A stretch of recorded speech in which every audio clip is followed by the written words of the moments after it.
Well, thanks to the U.S. military embed program, Rick got a fancy hat. Correspondent Rick Leventhal witnessed some of the most dramatic moments of Operation Iraqi Freedom. He reported during a time of war, tension, and uncertainty. Now he's back in the region months later as the U.S. makes plans to hand power back to the Iraqis. And with us now live from our Baghdad bureau, hello, Tricky. And even though I put on most of the 18 pounds I lost during the embed, I'm not borderline obese. Okay, well, you need to check the BMI, my friend, because Housley out there, who thinks you're kind of cute, it sounds like.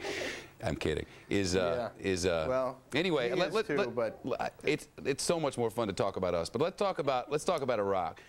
You know, we get these stories, and we're getting them now that these killings are really affecting morale there. I know you've been hanging out with some of the guys who were former military and are new military. Tell me about how that's affecting them and how well that program is working. Well, I did a story with the Iraqi Civil Defense Corps, the ICDC. They're soldiers. They're working with the U.S. military. They're going out on raids and will soon be taking over, in many cases, security of this country. I talked to these guys. They were in the Army under Saddam. They are now in the Army again, and they're much happier. They said they lived in fear before, and now they live in freedom.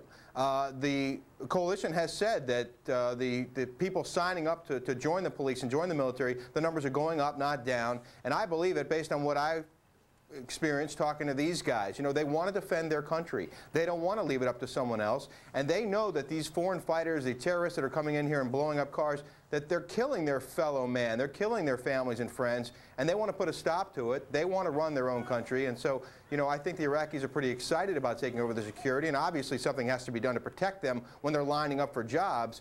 But I don't think you'll see a drastic drop-off, maybe in the short term, but not the long term, in people who want to serve here. So our viewers know Rick has not been to the Sunni Triangle. He's a Baghdad correspondent, so I want to stick to Baghdad. But Rick, we read so much that part of the problem was Iraqis saw this big and powerful United States that can move in and take over countries in a few days, and they figure, well, the United States should have been in here fixing our problems by now, and they haven't. How much of that is true, and how much of the blame for these attacks eventually trickles down to the coalition in the United States specifically? Well, as far as the way the country is going right now in terms of infrastructure, there are a lot of problems here. There's no doubt about that. Electricity, for example. They are pumping out juice, they tell us, more than they were before the war.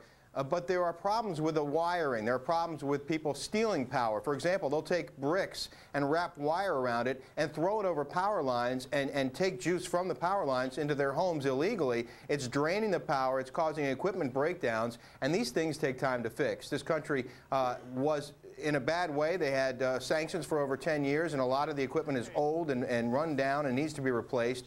They're working on that, but these things take time, Shepard, and you know, a lot of problems that they're having here are being worked on, are being fixed, but you know, there is a level of frustration that if you can go to the moon, why can't you, turn our lights on? Yeah. Rick, be safe over there. Keep us updated. Will do. Rick's filed a piece that's coming up in the next hour on a brand new plant that's been built there, or actually is reopened. It's a Pepsi plant that's been around for decades. They protected it from looting. Now it's back up and running. The source of pride and economic development that's coming with that is in the next hour on Your World with Neil Cavuto. Now, coming up from Studio B.